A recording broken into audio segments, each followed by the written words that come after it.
Bonjour. Vous allez bien? Ça va et vous-même? Ça va. On a rendu une petite visite à nos amis journalistes de CNews. Ah, c'est cool. Ils vont être contents. Ouais, ils vont être contents. Ils vont être contents, ouais. Ils vont être contents. Gaspard Ganzer.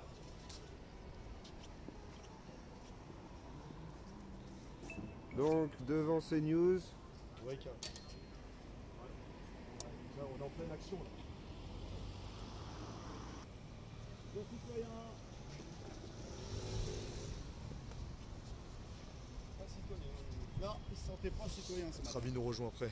Bon les amis, CNews, bah oui CNews, forcément. Si c'est pas BFM, c'est CNews.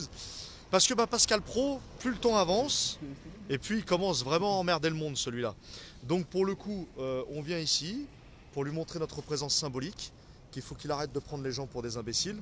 Il y a un moment donné, on veut bien être courtois, démocrate, tout ce que vous voulez, entendre la liberté d'expression, chacun peut s'exprimer sur les sujets qu'il veut. Mais voilà, ce genre de personnes sont des éditocrates, tu vois. Donc, et qui dit éditocrate dit collabo. Parce que cette personne-là n'a pas un discours objectif. Donc on l'invite à venir nous rejoindre tranquillement, à parler avec nous et surtout d'assumer ses propos. Voilà. Puisque, voilà, comme beaucoup, on est la foule haineuse, on est le mal qui ne dit pas son nom. Enfin, il utilise des termes qui, non, c'est pas possible. C'est pas possible pour nous, c'est pas possible. Donc, de toute façon, tant que nous existons, tant que les Gilets jaunes seront présents sur la scène publique et sociale, nous serons toujours devant les médias de masse. Non, monsieur Gaspard Ganzer, nous n'avons pas un QI assez bas comme vous le dites. On a aussi du dossier, on a aussi notre intelligence, et quelque part c'est une insulte à notre intelligence, donc venez débattre avec nous. Oui. Voilà, si vous êtes de passage, Monsieur venez débattre. on a fait un tour Voilà. du côté de votre passif et on a des choses à vous dire. Exactement, donc venez parler avec nous, on va voir si notre QI est bas. Ouais, venez parler avec nous. Qui travaille Voilà. pour qui. Vous et votre ami zélé, valet zélé, monsieur Pascal Praud. Voilà les amis. Alors on nous a dit que ce serait bien de croiser Monsieur Praud, mais c'est ce qu'on compte faire. C'est ce qu'on compte car, faire les amis, bien en fait, entendu, c'est pas juste ici qu'on va le derrière, voir. Là-bas, regardez là-bas. La place est chez Marcel et on sait que Monsieur Praud mange chez Marcel. Donc on va aller y faire un tour. Après. Sur l'émission, tout le temps, pratiquement tout le temps. Ici ou à la radio? Ah ici, non, à CNews. Ah, magnifique. À CNews. Donc nous sommes des gens respectables et respectueux, qui pensons avoir une certaine intelligence. Pacifique quand même. et bienveillant, d'ailleurs. Pacifique et bienveillant. Ah, attendez, regardez. C'est pour les journalistes, ceux qui sont là. C'est des collabos ici, là. Voilà, tu vois, c'est un mec comme Pascal Praud, non, c'est pas entendable pour nous.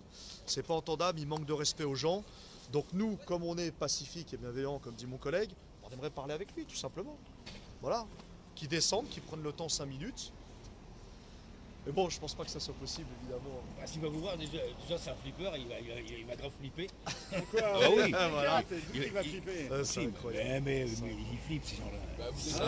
C'est incroyable. Hein. Pourtant, ils ont, sur les plateaux, ils ont l'air. Là-bas, après, c'est plus mon problème, ça là-bas. Ça, c'est plus mon problème. Sur les plateaux, ils ont l'air très sûrs d'eux pourtant. Hein.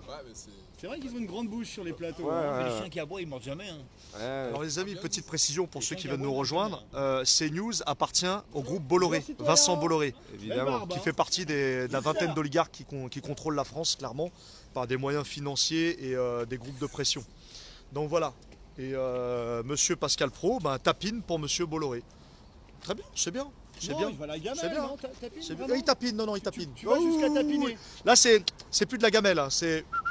C'est du plaisir. Il y a une. Tu penses qu'il y a une notion de plaisir là? Ah, bah Il y a une notion de fantasme. Tu sais, c'est, Il y a du vice en fait. tu vois, sur le yacht de Bolloré. Ces gens-là incarnent Bonjour la vérité, mesdames, donc tu te vous allez doutes bien que, C'est un petit message pour monsieur Pascal Praud. Votre patron? Voilà. Du bon collabo. Eh oui. Elle est pas d'accord la petite dame. Mais on est là cette fois-ci. C'est facile à distance d'insulter les gilets jaunes. Voilà. Eh oui. Allez, c'est bien. On va manger à la gamelle. Hein? On va rapporter de l'argent à Bobo. Bolloré. Il y a une chose vraiment à se souvenir. Là-dessus, on a un peu fait le tour. Je crois que la télé, c'est de la merde. je crois bien aussi. Hein, Ouais. De toute façon, elle est contrôlée par. Donc voilà, c'est de la machine à propagande, à formater la pensée. C'est de la fabrique à opinion. C'est de la merde, voilà. Donc les gars, éteignez votre télé, éteignez la télé de vos parents, éteignez la télé de vos enfants. Choisissez votre information direct Voilà. sur internet, quoi. Bonjour citoyens. Bonjour, allez, une petite lecture avant d'aller dans les bureaux de CNews. Voilà, un petit message aux éditocrates, notamment Monsieur Pascal Pro, si vous le voyez. Un message à Pascalou. Ah, Pascalou, petit coquinou. Non, tu vois, c'est ça le problème avec des gens comme Pascal Pro, c'est que ça dit des propos, ou alors comme Yves Calvi, ils assument rien. Ils assument rien. Ils croyaient vraiment qu'on allait lâcher l'affaire, qu'on allait rester comme ça, que dans les manifs le samedi. Non, non, on est là tout le temps. Non, et puis tout les le mecs temps. de la sécu là ils nous ont dit ils ont peur mais c'est pas la première fois qu'on l'entend. Alors peut-être on s'est pas souvent partagé dans les vidéos mais ils flippent ces C'est gens-là. ça, exactement. Ils font leur fier sur les plateaux ça. mais Monsieur Yves Calvi et Monsieur Pascal Pro, vous êtes convoqués aux assemblées générales du peuple. Peut-être que ça va passer comme ça, je sais pas. Voilà. Bonjour. bonjour. Bonjour citoyenne. Alors, travailler pour Monsieur Bolloré, qu'est-ce que ça fait?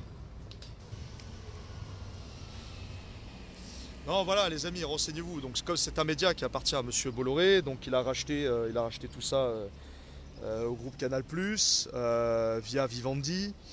Donc Vivendi, quand on creuse bien Vivendi et Bolloré, tous les financements qu'il y a autour, on se rend compte que les actionnaires, il y a qui? BlackRock, Almondi, BNP Paribas. C'est du lourd ça, tout ça. C'est du bon. C'est du bon, c'est du très bon. Renseignez-vous les amis. Bonjour. Bonjour mesdames. Bonjour Un petit citoyens. message pour Pascal Pro et Yves Calvi. Est-ce que la gamelle des oligocrates Ouais. Est-ce que la gamelle des oligocrates est bonne?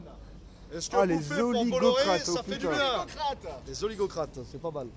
J'avoue. Allez, Pascal Pro, on prend son courage à deux mains et on vient descendre. Allez, allez. Faut parler avec nous maintenant, hein. Au lieu de nous insulter toute l'année. On est devant CNews. Ah, quel courage. C'est messieurs Yves Calvi et Pascal Pro. Un courage légendaire, hein, vraiment reconnu de tous, chevaleresque limite. Ouais, c'est ça les amis. Tout ça, c'est facile à faire. Prenez vos responsabilités. Pointez-vous devant un média, balancez du dossier, montrez que vous êtes responsable et que vous avez un devoir de citoyen, d'alerter les gens et d'alerter ces gens-là. Voilà. Parce qu'à un moment donné, dans un pays dit démocratique, je dis bien dit entre guillemets, bien entendu, ça suffit quoi. Il y a un moment donné, il faut arrêter les conneries. On va laisser combien de temps encore? Combien de temps ça va durer cette mascarade? Réveillez-vous les amis, réveillez-vous. On va aller se prendre un petit café. Attends, il faut attendre nos Mais ils sont certainement Non, déjà au mais- café. camarades. Bon on va aller faire un petit tour au café et puis s'il y a du croustillant on essaiera de vous faire un live. Et on Exactement. revient de toute façon tout à l'heure C'est ça. sur une autre cible très croustillante.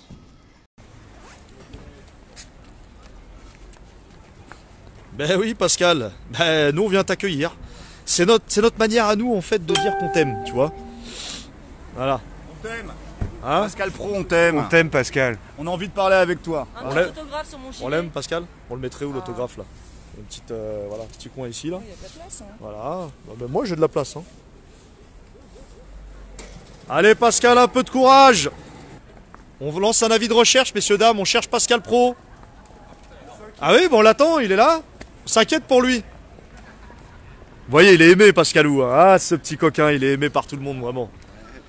Allez Pascal. Bonjour monsieur, comment allez-vous? Pascal Pro, il va bien? Pascal Pro et Yves Calvi, les amis. Vraiment, là, le summum du ramassis de tas de fumier de ce que peut être un éditocrate. Vraiment. Bonjour. Eh, on veut bouffer une petite omelette avec toi. En plus faut dire Un petit Pascal, cappuccino. tes collègues sont tellement impressionnés par ton sens de la dialectique et ton intelligence que C'est ça. ah, ils te balancent en direct. C'est ça, Hein, c'est putain ça, les c'est mecs, ça, il c'est est ça. là, il est là. C'est ça, il est c'est dedans. Il est aimé, hein. T'es pas aimé mon Il pauvre. est aimé, il est aimé. C'est vrai que Franchement, Pascal, il n'hésite pas à... Nous, on est Bonjour là, mademoiselle. quand il se fait Vous auriez vu comprendre. Pascal Pro par hasard? On l'attend pour manger. Pascal, on a faim nous. Oh. Ah, sacré Pascalou, petit coquin qu'il est. Eh ouais, lui et son binôme Yves Calvi. Ah, c'est pas beau la France, les amis. Aïe, aïe, aïe. Bonjour, messieurs, dames. Vous auriez vu Pascal Praud par hasard? Non, bah, il est invisible. Il est invisible. Ah, alors là, regardez là. Alors là, non, là c'est... Là, c'est... Regardez bien, les amis. Bonjour, madame. Bonjour. Regardez, on est devant CNews et hop. C'est pas magnifique, ça? Oh là là là. Et là, Pascal Praud, il va avoir de l'urticaire, là. Simplement, on monte notre... Pascalou, bah, tu veux pas parler avec nous, c'est RT qui va parler avec nous. Tant pis pour toi. T'as loupé ta chance. T'as loupé ta chance. Du terme, c'est-à-dire aussi la télévision et la radio. Télévision et radio et presse en France qui appartiennent à 8 ou 9 milliardaires. C'est ça, 8 ou 9 milliardaires. Donc comment avoir l'indépendance de la presse quand les journalistes n'ont pas les moyens d'effectuer en toute indépendance leur travail?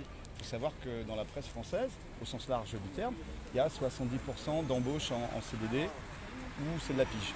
Donc comment avoir une voiture, comment se construire, comment acheter un appartement quand on est toujours sous le coup près de est-ce que ma pige va être... Donc les amis et ceux qui veulent nous rejoindre, vous n'avez pas rêvé, on est devant CNews et c'est RT qui va nous interroger. Elle est pas mal la quenelle. Donc pourquoi? Bah parce que ce petit coquin de Pascalou, Pascal Praud, bah il veut pas. Il veut pas venir parler avec nous, bah donc c'est RT qui va nous interroger. Bonjour monsieur, comment il va Pascal Praud? Ah d'accord, très bien. Je ne suis que livreur. Ah, ouais, mille excuses. Les journalistes sont une denrée rare apparemment. Sinon Wilson peut parler sur l'indépendance du 4e pouvoir. Si tu veux, je reprends le truc et... Moi je veux bien parler du Venezuela, je veux bien parler de l'Iran, je veux bien parler... Ah bah oui, ah bah si, il faut parler des vrais sujets. Si, la propagande de guerre de CNews, la propagande atlantiste et impérialiste. Ah oui, bien sûr, mais vous parlez bien du sujet d'aujourd'hui. Mais vous savez c'est quoi le sujet d'aujourd'hui? Ce sont les éditocrates. Éditocrate, collabo. Voilà. Il n'y a pas de problème.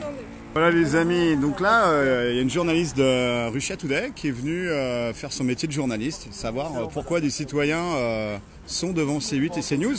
On lui a dit tout simplement, nous on voudrait bien qu'il y ait le 4e pouvoir, la presse indépendante, mais elle ne l'est pas. Et elle ne l'est pas parce qu'elle est aux mains d'oligarques. Et les oligarques, ils fabriquent de l'opinion publique, fabriquent du consentement.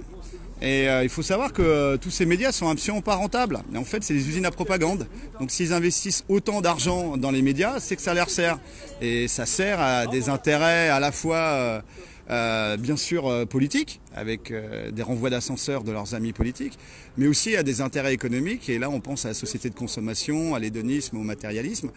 Et si ce matérialisme et cet hédonisme, on l'arrête, cette révolution intérieure que nous on fait en tant que gilets jaunes, eh ben, tout le système consumériste se casse la gueule, voilà, tout simplement. Donc c'est cette machine à propagande de la société de consommation, on est devant, c'est C8. Ça pousse pas les gens à utiliser leur réflexion, leur raison, ça pousse les gens à utiliser leur émotion. Et donc forcément, quand on est dans l'émotionnel, voilà, on fait de l'achat compulsif, on fait des crédits qu'on ne devrait pas les faire, et puis on n'arrive pas à avoir une analyse, j'allais dire, saine et objective de la situation. Voilà, c'est pour ça qu'on est là, pour essayer de dénoncer cette propagande institutionnalisée, cette propagande voilà, qui lave les cerveaux de beaucoup d'entre nous. Voilà, une sorte de ras-le-bol, tout simplement. Merci monsieur. Bon, on va aller voir notre collègue, il va se faire interviewer par RT. N'oublions pas le côté constituant, petite parenthèse. Bien sûr. Alors. Les jaunes Constitution 91, du rond-point RN20 Longpont-Montlhéry dans l'Essonne. Nous sommes ici devant CNews, puisque en fait on vient exprimer notre colère contre ce qu'on appelle les éditocrates. Les éditocrates, ce sont des gens comme Pascal Praud, comme M. Yves Calvi, qui toute la journée disent et pensent des choses sur les gilets jaunes dans un manque d'objectivité totale. Vraiment dans un manque d'objectivité totale. Pour nous, le rôle des journalistes doit être de rapporter l'information telle qu'elle est, de traiter l'information de manière impartiale, en respect de la charte de Munich. Or, ces gens-là ne le font pas. C'est-à-dire, qu'est-ce que vous avez noté dans leurs éditos qui... Du déni, même un appel à la haine. Pour eux, on est considérés comme des gens qui n'avons pas d'intelligence. Nous sommes des gueux. Nous sommes des gens qui n'avons pas de revendications claires. Pour eux, nous sommes des gens qui n'avont pas de ligne politique. Encore heureux, puisque nous sommes apolitiques et apartisans et asyndical. C'est-à-dire que pour nous, il ne doit pas y avoir de tout ça. Nous sommes libres et indépendants. Nous sommes des citoyens libres et indépendants. Et nous voulons ce que nous exigeons, nous, en tant que Gilets jaunes, Constitution 91, nous voulons réécrire la Constitution française. Nous voulons reprendre le pouvoir au niveau citoyen. Ce sont les citoyens qui doivent réécrire la Constitution française. Pour nous, la France n'est pas une démocratie, n'a jamais été une démocratie. C'est un régime représentatif. Donc à partir d'aujourd'hui, nous, Gilets jaunes, Constitution du 91, nous appelons le gouvernement français le régime. On l'appellera comme ça maintenant. C'est un régime représentatif qui n'est pas démocratique, qui ne respecte pas la parole et qui, en plus de ça, apporte un traitement médiatique complètement biaisé. Voilà pourquoi nous sommes devant CNews aujourd'hui. Et je rappelle à ceux qui nous regardent que CNews appartient à M. Vincent Bolloré, qui nous considérons que c'est un oligarque et qui a une force de persuasion en France et des moyens de pression assez insoupçonnés. Et qui se donne les moyens de fabriquer l'information quelque part. La fabrique de l'information. Il suffit de lire des livres comme M. Noam Chomsky, qui a très bien écrit la fabrique de l'opinion. Alors bon, pour rappel, à cette activité, on va vous dire qu'il y a le droit de vote et que ça se évidemment. Bien entendu. En revanche, pour le traitement des médias, est-ce que vous avez noté à part le déni qui est relatif, est-ce que vous avez noté des erreurs qui vous concernent? Énormément d'erreurs. On nous prend pour des gens, alors parce que bon, il se trouve qu'on a été visiter des ambassades, parce qu'on en est maintenant arrivé à une situation où on est obligé de faire des appels à l'aide internationale. On en est arrivé à là, puisqu'il y a un déni de démocratie ici, clairement. Donc en fait, ce qui se passe, c'est que depuis que nous avons été visiter l'ambassade du Venezuela, parce que nous, officiellement, notre rond-point soutient le gouvernement Maduro. C'est pas grave. Déjà, je pense que la première partie, elle était suffisante.